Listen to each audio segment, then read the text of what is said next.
What is up, players? It's WarbossTae up in his mug. Hope you are doing well. Wanted to show off a new commission that I've got going on in my studio, WarbossTaeStudios. It is Iron Hands, and the client was nice enough to assemble and prime the models before I got them, which is always great.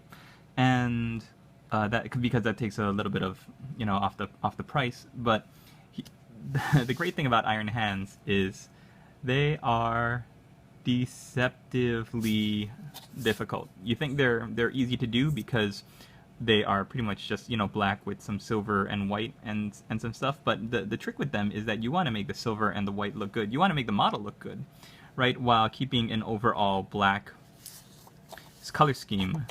So how do we do that? We highlight up and we use either a gray highlight or a white highlight, adding white to the black to make it lighter. Like if you take a look at this guy in the light, you can see how the light bouncing off of his shoulder pads and his armor as I turn it kind of creates a gray look.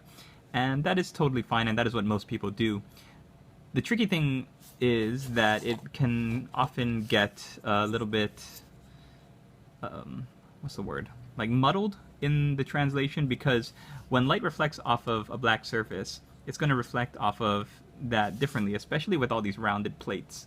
So using gray, I found, is to highlight black is okay. But what I'm going to do is what I did in my Iron Hands tutorial, which some of you might remember I did an Iron Hands tutorial a while back, and basically I highlighted up the armor with a dark blue-green. I think it was Stegadon Scale Green. I'm going to go a little bit darker and do these guys with Inky by Darkness, and then what it does is it brings the black up to a dark blue, which you then tie into the black with some Nuln Oil or some black wash, and then it creates almost like an obsidian dark black look, which I think is pretty cool.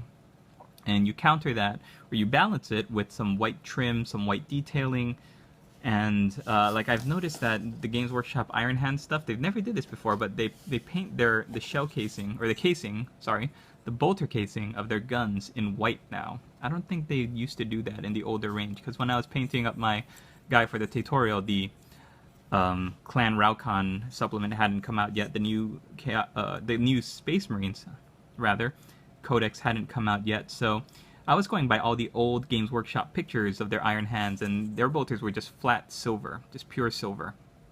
And I guess to make their guys pop a little bit more, they're doing the white casing around the bolter in that color in white, and then they're doing like the clip, the barrel, the grip in silver to kind of balance it out, which is fine. I think Games Workshop's Iron Hands are also highlighted up with white, and like I said, that's totally acceptable.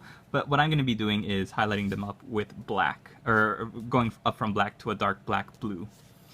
I'm going to be adding lots of spot colors in blue, like the plasma coils, eye lenses, anything I can find. I'm going to do a nice, cool, bright blue to give it some character, and yeah, that's gonna be it. One really awesome conversion I want to share that the client did was he took an Emperor's Champion and he replaced the sword with a Thunder Hammer. Did he have a plasma pistol? I'm not sure if he even had a plasma pistol. And then he gave him a jump pack. So that is cool. This guy looks awesome, and I can't wait to paint him. So stay tuned to see how I get on with them. I've got a color scheme or a test model that I'm using on one of my Space Marines right now, and he looks pretty good. I'm getting back into the habit of painting Iron Hands, so once he gets done, I'm going to try to do the squad and show you what they look like.